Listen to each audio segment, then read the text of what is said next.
Kilroy here with an exploration of Panzer Battles, 11th Panzer on the Chir River. This is from Multi-Man Publishing, and I was kind of going through my videos and some of my thank you videos and realized that, I never did a proper unboxing on this or a thank you to the person that sent this to me. I got this from Mo or Maurice from Mo's Game Table. And it was part of I think it was part of a Whiskey Charlie episode. You need to check those guys out. That has Kev from the Big Board, the Gimpy Gamer, and Mo all talk on a regular basis. Have a live chat on wargaming and various topics. And it was one of those episodes that I believe it was one of those episodes I chimed in, and then Mo sent this one to me. So very much appreciate that. Thank you guys. That was a while back. That was over a year, maybe a year and a half ago or more. And I feel like I've come a long way since then on some of my content, but it pales in comparison to the content of those folks, and owe them a lot of, for inspiration, actually, for getting in and doing some of this stuff. So thank you. Thank you all, and thank you, Mo, for sending this to me. I thought I'd also go into Panzer Battles because, it talks about, I think it's a good entry into the Standard Combat series. The Standard Combat series here, is a series put out by MMP. It's designed by Dean Essig, who is, kind of known for his series. He's got OCS and SCS and other series out there. The Standard Combat series, to me, is a great entry point into the wargaming hobby. And it's got a lot to offer as far as variety, content, and the like, as well as, a very accessible rule set. So let's get into that a little bit. Some of the ones that I have from this series include Rockin' the Marne, which deals with World War I, Guadalajara, which deals with the Spanish Revolution, the Mighty Endeavor, which deals with basically D-Day forward and actually to the end of the war, and you actually play two different sides. You play on one side, you're going to play the Allies against the Germans, and the other side, you're going to play the Germans against the Soviets in a kind of a weird, split personality thing. Another thing about Mighty Endeavor that I find interesting, Standard Combat series is generally what I would kind of classify as a tactical series. You're dealing with a specific battle and the aspects of that battle. Mighty Endeavor kind of brings in, to me, more of an operational feel to the Standard Combat series. Standard Combat series has supply and the like, which kind of gives you some feel for operations, but I would still generally classify as tactical, except you have titles like this that give you a little bit more of the operational feel. Bastogne, which deals with, of course, Battle of the Bulge, and this was my first SCS game that I had. Again, very accessible as well, but deals not with the entire Battle of Bastogne, but just a piece of it. But, very good game. Then you get into some modern war type games.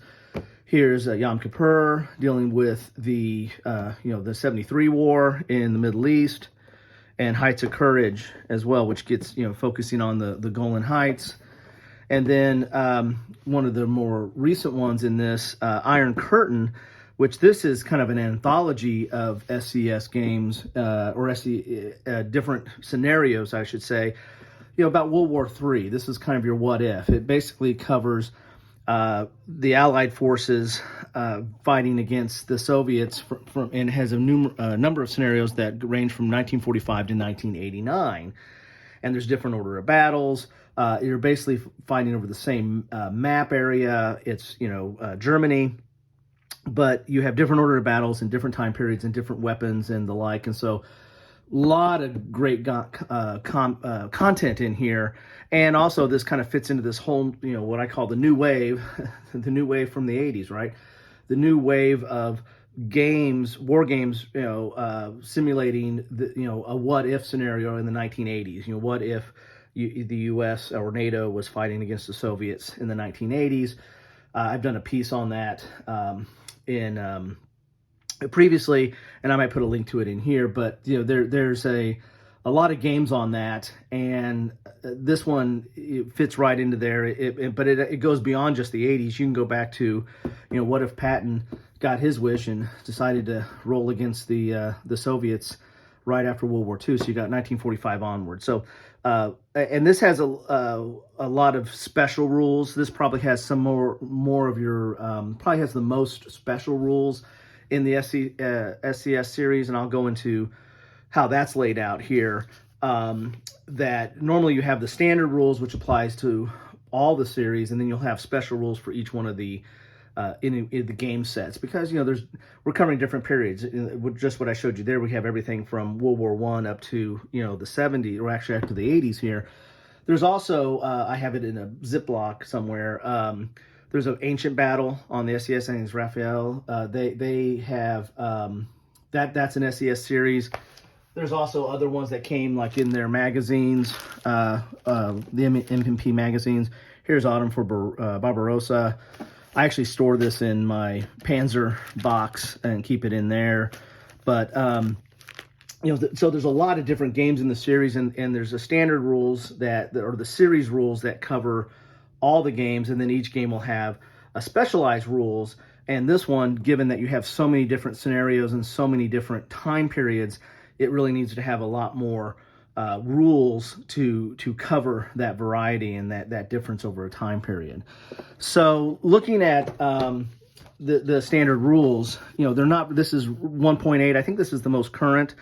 This came in Panzer, and the one thing I like about series rules are that you can come familiar with them. I mean, once you kind of get these down, you can pick up any game in this series and basically know how to play it right off the bat. I mean, the more you're familiar with these series rules, you know how to play the game. You just got to read up on some of the special rules for that specific game, and you're off and running, right? And that I really like that aspect about the series rules, and they're not very long or complex. I mean, we're talking, this is 8 pages. That's designer notes, right? So we're talking 7 pages. There's examples in here. Full color examples, mind you.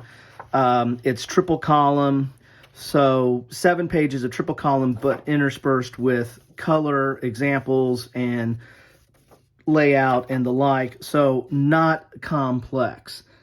And the rules are relatively, they're the basic war game rules, right? It's you've got a counter-based game. It's movement. It's stacking. It's combat. It's results of combat, and then of course retreat or the like. That's it. I mean, it's really basic in that respect, but it does a good job of covering that. Now, there's some uniqueness to the standard combat series. There is you have an exploitation phase. Here's your standard. It's a you go I go type situation. Well, I say that a lot of these games have chit pull. This one actually has a chit pull where you pull chits and determine who goes when. But the one of the key things here is the exploitation phase, that if you have this color band on the card or on your counter, then they get an extra step here, that you have your movement, combat, then there's exploitation. So they can use their full movement and do overruns, which is kind of consistent with the modern combat. I have to look at the Raphael, the ancient one. I don't know if they have exploitation or not. I'd have to go pull that one out. If they have any counters that do that. But this is kind of based on kind of some of the modern, your mechanized infantry and tanks and the like of being able to, take advantage of your mechanization and exploit, the defender. And so, so that's really the only thing that's really kind of basic, other than the move, combat, retreat, and rinse and repeat. You've got an extra phase here for that, but it's not that complicated. I mean, you have your standard zone of control and River's block zone of control. Here's some examples of movement and with zones of control. You have your terrain effects. Again, standard fare, and that's your standard series rules for SCS. And then you're going to get into the special rules, which this seems it's 12 pages, but it's not really. I mean, you've got 12 pages here. You've got combat charts on the back here that help you out in that circumstance. And most of this is just different scenarios. It's the setup of different scenarios. One thing I'm not a fan of MMP is how they do the setup. It really gets tedious of how you have to look. And I mean, this is, a lot of games do this, right? So this is not unique to MMP. But the way they do setup, it's, I feel like I'm, reading, actuarial tables sometimes. It gets a little tedious, and I always mess stuff up the way that they have stuff listed. I mean, if you're not well versed in the nomenclature of the different combat units, it's easy to go, what is that? And where I got to find that counter. I mean, you can get kind of lost in that sometimes. That's one of the things that's not as intro user friendly as the other stuff. But I mean, it is what it is, and you have to have some kind of setup somewhere. And these are pretty big setups, so they don't want to take up like 20 pages to do this, so they do it this way. So most of this is the different scenarios. But then, so the rules here are only, you've got, I mean, this is basically the unit symbol again, so kind of a repeat of the standard rules. You've got some different rules on how activations, this is talking about that chit that I was telling you about, the chit pull system, which I like that in games. You've got your supply rules. You've got some different how supply is affected in this scenario, how barrages are done. There's air support, so there's road march. There's some different rules that modify the standard rules for this scenario, and that's about it. I mean, you got some separate rules for overruns, and then you've got optional rules, and then designer notes. So you're talking less than 4 pages, really probably less than 3 pages of rules, and the rest of it is scenario setup. So very accessible rules, easy to get into. I mean, if you're new to the hobby, this is a great place to start. If you're in the hobby, for a while, I still think I find these games good because I don't have as much time as I used to, and these are easier to get on the table and get counters out there, start rolling dice, and having at it. So very accessible rule set was something I really like about the SCS series as well. Here's the counters. I haven't done punched out everything yet because I've just done I think like the first couple of scenarios, and but the counters are fine. They're very functional. There's that yellow banner there for exploitation. A lot of information kind of crammed in there as far as, the unit information stuff. That's something I have a little trouble with on setup because my eyes aren't as good, but you can't really have super big counters either. But, the counters are functional. They're fine. They're not the thickest in the world, but they're fine. The maps, I find very fine and functional. Now I know that other people, don't like these. I know that, my good old pal and nemesis Stigler hates these maps or the way that they're laid out and doesn't like them at all. I think they're fine and they're fully functional. And you want the map to appeal to the game and wants to evoke the situation and get you into what's going on and understand what's going on and easily understand how the terrain could affect your decisions. So the map needs to do that in a clear and concise manner, and I think these maps do that. Now, are they the most beautiful and artistic in the world? Are these like a Rick Barber map? No. But do they serve their purpose? Yes. And do they go beyond that in getting you the information you need to make the decisions you need to make to move your units? Yeah, they do that. And so you get 2 maps with this one. This is a map B, and it's got a turn track on it.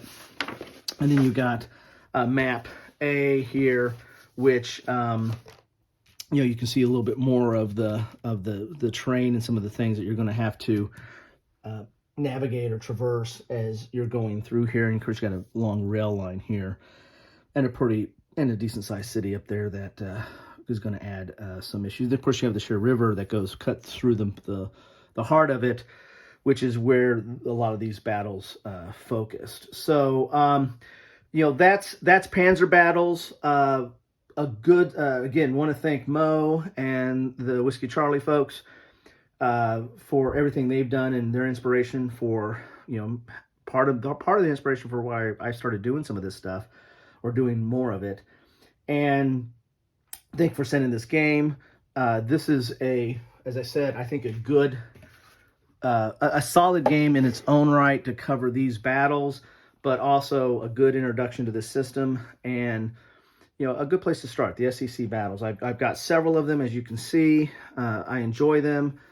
If I get the mood for any of the topics that I have, that's my go-to. I'm gonna probably start with that first before I get into something a little bit heavier or time-consuming. These don't take that much time to at least get into and get started. So that's what I wanted to talk about today. Thank you all for spending some time with me. I know your time is precious, and so any time you spend with me is time you could have been doing something else. So I appreciate that. I really do. And I want each of you to have, a great rest of the day.